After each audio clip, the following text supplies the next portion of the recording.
tried to kill the discharge petition to force this onto the floor, the Epstein bill, onto the floor for a vote. But he shares President Trump's concerns about the bill. Take a listen. We wanted to ensure that victims of these heinous crimes are completely protected from disclosure, those who don't want their names to be out there. And I'm not sure the discharge does that, and that's part of the problem. What's your response to that? I would cuss, but I'm not going to. I'm going to just say he's full of it. Number one. This is cable. You can cuss. I'm not going to do it, but I am going to say that he is full of, okay, I'm going to do it. He's full of shit. Because here's the thing.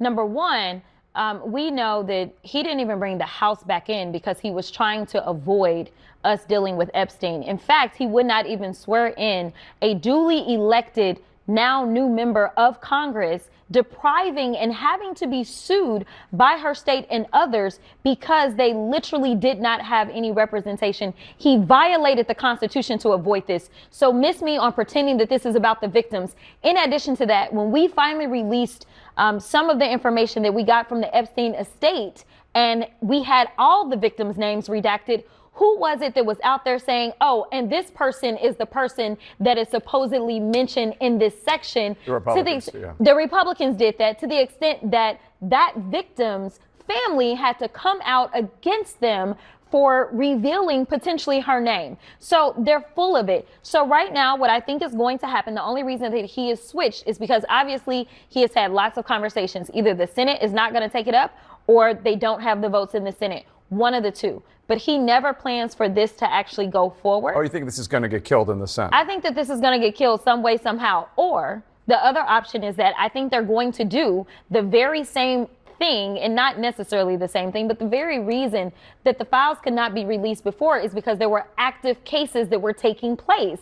All the cases have been concluded because this administration decided they didn't want to talk about Jeffrey Epstein. So they weren't going to investigate whatsoever. So now the files can be open. But now he said, look into my enemies. I want you to investigate this hoax. Well, if there's open cases, then that is your excuse for legally not allowing those documents to be out. Well, you're saying something that Republican Congressman Thomas Massie of Kentucky, whose bill this is to force the Epstein files out, Trump has told the Justice Department to investigate prominent Democrats, including former President Bill Clinton, and their alleged ties to Jeffrey Epstein. That concerns Massie for the reason you said. Take a listen. If they have ongoing investigations in certain areas, those documents can't be released. So this might be a big smokescreen, these investigations, to open a bunch of them as a last-ditch effort to prevent the release of the Epstein files. Or it could just block the release of the ones having to do with Democrats and any other people that might be released. But either way, you share his concern. Yeah, absolutely. I don't think that this is about all of a sudden he woke up on the right side of history, right? Like, I don't. He has consistently gone against his own base. He's told them on Truth Social, stop talking about this. They shut down the House in a time when Americans could not eat, all because they did not want to deal with the Epstein files. And he has called it a hoax. And now he's saying that, well, there's something to investigate. He is all over the place. The one thing that we know for sure is that he was sued not once, but at least twice by alleged child sex victims alongside Epstein. You tell me what other Democrat was named as a defendant alongside Epstein prior to all of this jazz ever happening. We're talking about 9 years ago. Just to note that those cases never went anywhere. They didn't go anywhere, but the allegations definitely were made, and they were made in coordination with someone that we know.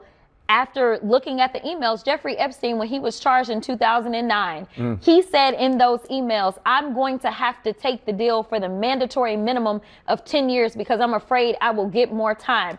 After he got a sweetheart deal from Alex Acosta, he then ended up indicted again in 2019. So the one thing that I can tell you is while those civil cases may have gone away, we know for sure that Epstein himself admitted that he was a criminal. So just because the cases went away doesn't necessarily mean that the president has been absolved. I want to ask you about your House colleague, Marjorie Taylor Greene of Georgia. Yeah.